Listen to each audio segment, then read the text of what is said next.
नमस्कार देवी और सज्जनों। मैं हूँ भारत के राज्य कर्नाटका की राजधानी बेंगलुरु में। बेंगलुरु भारत का एकमात्र शहर है जिसे सिलिकॉन वैली ऑफ इंडिया या भारत का आईटी हब कहा जाता है। वर्तमान समय में ये शहर काफी तेज गति से आगे बढ़ रहा है। दक्षिण कर्नाटका में फैली हुई ये 741 स्क्वायर किलोमीटर क्षेत्र में फैला हुआ एक बड़ा शहर है जिसे बेंगलुरु के नाम से भी जाना जाता है। सन 2011 में किए गए जनगणना के अनुसार बेंगलुरु शहर की कुल आबादी 95 लाख है, जबकि यहाँ पे 60% जनसंख्या जो है वो कर्नाटका की बाहर से है, जैसे बंगाल, उत्तर प्रदेश, बिहार और तमिलनाडु। और ये सभी लोग इस शहर की इकोनॉमी में अहम योगदान देते हैं। भीड़ भाड़ वाली मॉल, लोगों से खचाखच भरी सड़कें और गगनचुंबी कुछ इमारतें, ऐसा नजारा आपको देखने को मिलेगा आज की बेंगलुरु शहर में। लेकिन इसके साथ बेंगलुरु अपने हरियाली के लिए भी काफी प्रसिद्ध है। इस शहर को गार्डन सिटी ऑफ इंडिया और अपने सुहाने मौसम के लिए भी जाना जाता है। किसी दूसरे शहर की तुलना पे बेंगलुरु शहर में काफी ज्यादा झीलें हैं और आज हमारा बेंगलुरु का सफर शुरू होगा एक झील से। और सबसे पहले मैं अभी आ गया हूँ उल्सार लेक में। ये है उल्सार लेक और ये जो है कुल मिलाकर 123 एकड़ क्षेत्र पे फैला हुआ है। एक बहुत बड़ा सा लेक है। अगर आप यहाँ पे आएंगे तो एक बहुत अच्छा शाम आप यहाँ पे बिता सकते हैं। और लेक के बीच में काफी सारा आइलैंड्स भी है, जैसे उस तरफ दिख रहा है एक island.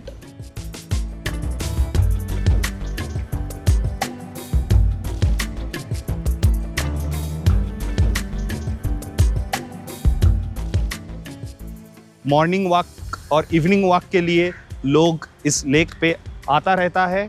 Morning walkers, evening walkers और जॉगर्स के लिए जैसे ये एक हेवनली प्लेस है, एक स्वर्ग सा जगह है। सुबह 6 बजे से लेकर रात को 8 बजे तक ये लेक जो है पूरा खुली रहती है और लेक का प्रवेश शुल्क कुछ भी नहीं है। 1700 शताब्दी में ब्रिटिश के द्वारा ये लेक को बनाया गया था। एक मैनमेड लेक है ये। और यहाँ से दिख रहा है बहुत एक विस्तृत जलराशि।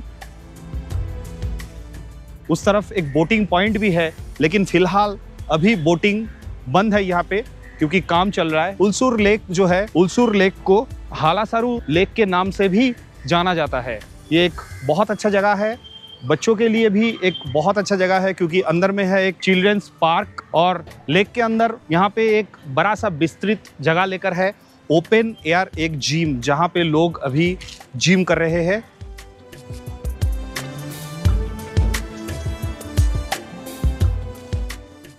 बेंगलुरु की जितने भी टूरिस्ट अट्रैक्शन है, इसमें से ये एक बेहतरीन और बढ़िया स्पॉट है जहाँ पे आप आके अच्छा समय बिता सकते हैं। उल्सूर लेक से हम लोग निकल गए और अभी हमारा दूसरा डेस्टिनेशन है बेंगलुरु की एक प्रसिद्ध स्मारक जो कि है बेंगलुरु पैलेस।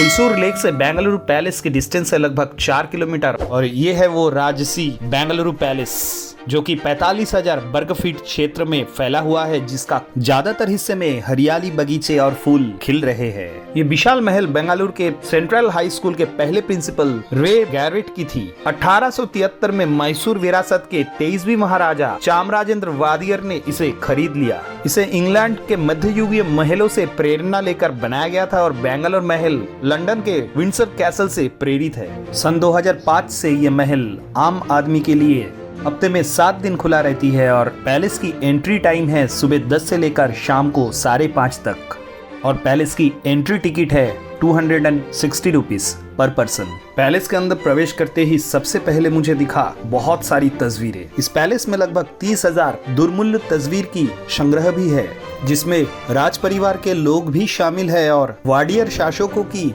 शिकार करने की तस्वीरें भी मौजूद है।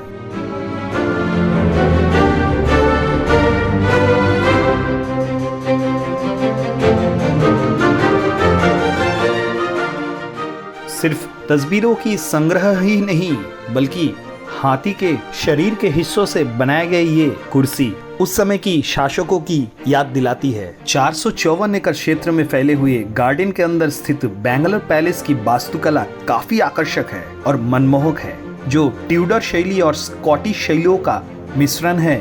महल में कुल मिलाकर 35 कमरे हैं और भूतल पर एक खुला आंगन है जिसमें फ्लोरोसेंट ब्लू सिरामिक टाइल से सजे हुए ग्रेनाइट सीटें हैं। छत को राहत चित्रों से सजाया गया है और महल के अंदर फर्नीचर में एडवर्डियन शैलियों का स्पर्श है। महल की ये वाली रूम पे है श्री श्रीकांत दत्ता नरसिम्हा राजा वादियर के व्यवहार किए जाने वाले सामग्री, फर्नीचर और उनकी तस्वीर।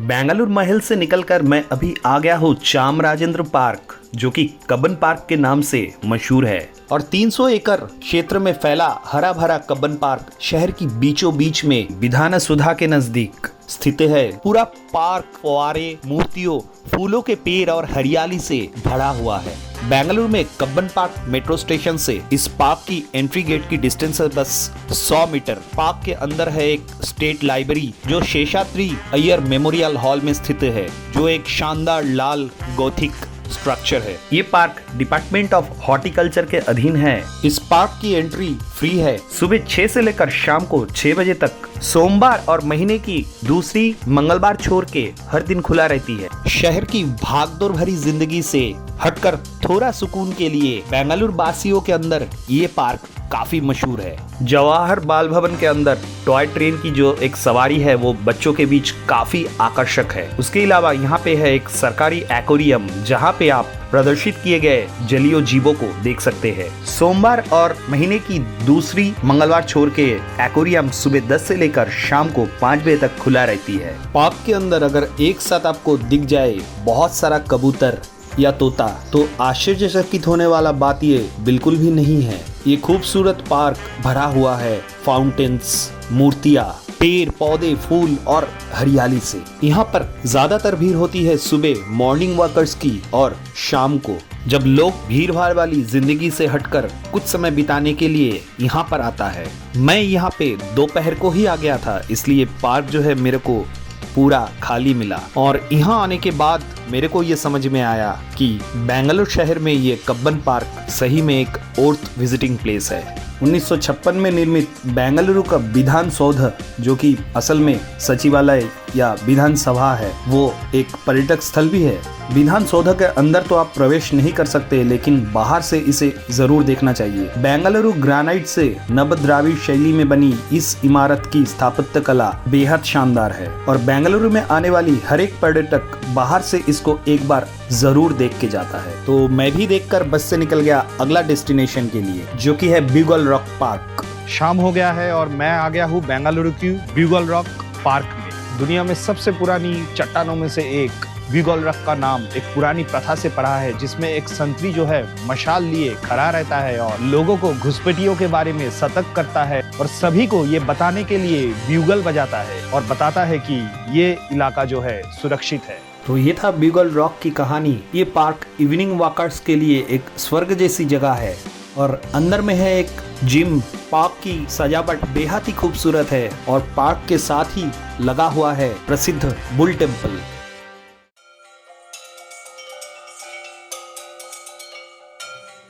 ब्यूगल रॉक पार्क के एकदम बगल में है ये big bull temple, Shri big bull temple. एक बार हम अंदर जाएंगे और भगवान का दर्शन करेंगे। Come with me. नंदी भोले की द्वारपाल है, जिनकी इच्छा बिना भक्ति के द्वार नहीं खुलते। नंदी के मर्जी के बिना शिव शंकर किसी से नहीं मिलते। यही वजह है कि हर शिव मंदिर के बाहर उनकी मूर्ति जरूर रहती है और उनके दर्शन करके ही भक्त शिव मंदिर में प्रवेश करते हैं। Shri big bull temple, Nandi temple. Bengaluru के बुल टेम्पल रोड पर ये बिग बुल मंदिर है, जहां प्रवेश करते ही भक्तों की आंखें खुली की खुली रह जाती है। यहाँ प्रवेश करते ही नंदी की विशालाकाय प्रतिमा महादेव के भक्तों को स्वागत करती है और भोले भंडारी के भक्तों की गुहार उन तक पहुंचाती है। यहाँ पे नंदी की एक ही पत्थर की काली रंग की विशालाकाय प्रतिमा मौजूद है, जो 15 फुट ऊंची और करीब 20 फीट चौड़ी है और जो दूर दूर से आने वाले भक्तों के लिए खास आकर्षण का केंद्र भी है। तो आज की बेंगलोर का सफर हमारा यहीं तक ही है। मिलेंगे फिर कल डे 2 में। गुड मॉर्निंग फ्रेंड्स, आज हमारा बेंगलोर सफर का दूसरा दिन है और मैं आ गया हूँ लाल बाग में। लाल बाग में बोटेनिकल गार्डन में मैं हूँ। ये एक बड़ा सा बोटेनिकल गार्डन है जो कि 200 साल से ज्यादा पुराना है और इसकी एक इतिहास भी है। तकरीबन 97 हेक्टेयर क्षेत्र पे फैला हुआ ये एक बड़ा सा बोटेनिकल गार्डन है और इस बोटेनिकल गार्डन का निर्माण किया था किंग हैदर अली ने। उसके बाद भारत की आजादी के पहले काफ़ी अंग्रेज़ों के अधीन में रहा ये बोटैनिकल गार्डन, और आज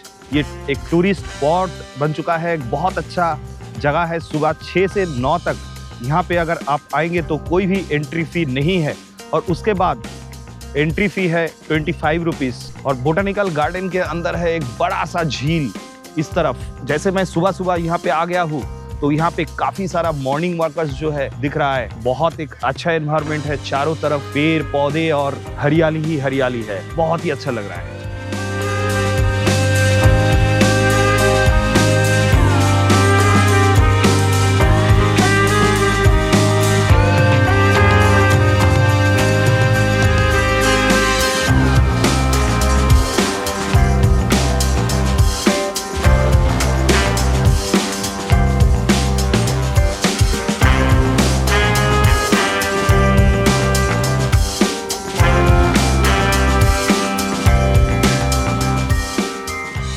Hey, good morning.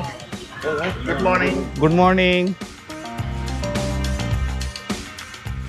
लालबाग की इस बोटेनिकल गार्डन में ट्रॉपिकल और सब ट्रॉपिकल पौधों की सबसे बड़ा संग्रह है, जिसमें कई शताब्दियों पुराने पेड़ भी शामिल है। स्नो वाइट और 7 बनों जैसे प्रदर्शन और एक ट्रॉपियरी पार्क, एक विशाल झील, लंदन में क्रिस्टल पैलेस के अनुकरण में बना हुआ एक सुंदर ग्लास हाउस पार्क को एक अति यथार्थवादी वातावरण प्रदान करती है।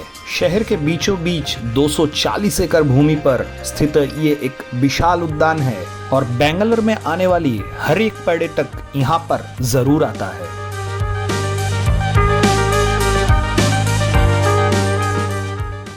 लालबाग बोटैनिकल गार्डन देखकर मैं निकल गया हूँ इस ऑटो से टीपू सुल्तान समर पैलेस के लिए। टीपू सुल्तान समर पैलेस जो कि है श्रीरंगपट्टनम में, और यहाँ से डिस्टेंस है लगभग 3 किलोमीटर।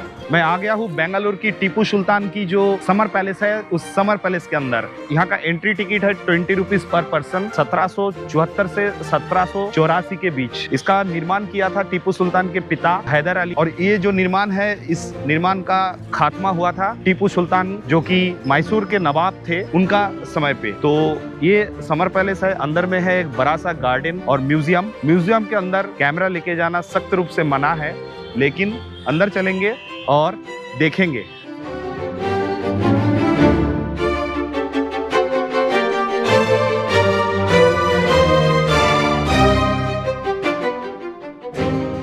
ये समर पैलेस इंडो इस्लामिक वास्तुकला का एक सुंदर नमूना है। इस महल में रखे गए चित्रों में फारसी भाषा में लिखे कविता में इसका वर्णन किया है, जिसमें इस महल को रक्षक जन्नत बताया गया है। पिता हैदर अली ने इस महल का निर्माण शुरू तो किया था, लेकिन 1791 में टीपू सुल्तान के हाथों से ही इस पैलेस का निर्माण जो है वो कंप्लीट हुआ था। और टीपू की मृत्यु के बाद ब्रिटिश सरकार के हाथों में ये महल आ गया। फिलहाल ये महल भारतीय पुरातत्व विभाग के अधीन है। टीपू सुल्तान की समर पैलेस को पूरा एक्सप्लोर करने के बाद अभी मैं आ गया हूँ सर एम विश्वेश्वरा टर्मिनल में, जो कि बेंगलुरु की एक रेलवे स्टेशन है, और यहाँ से मैं अभी जाऊँगा वापस। तो ये बेंगलुरु की जो एपिसोड है यहीं पे ख़त्म होता है, लेकिन आप कहीं जाइएगा मत, क्योंकि अगले ही एपिसोड में हम आपसे फिर से मिलेंगे भारत की कोई नया डेस्टिनेशन में। तब तक के लिए बी हैप्पी, बी सेफ। जय हिंद।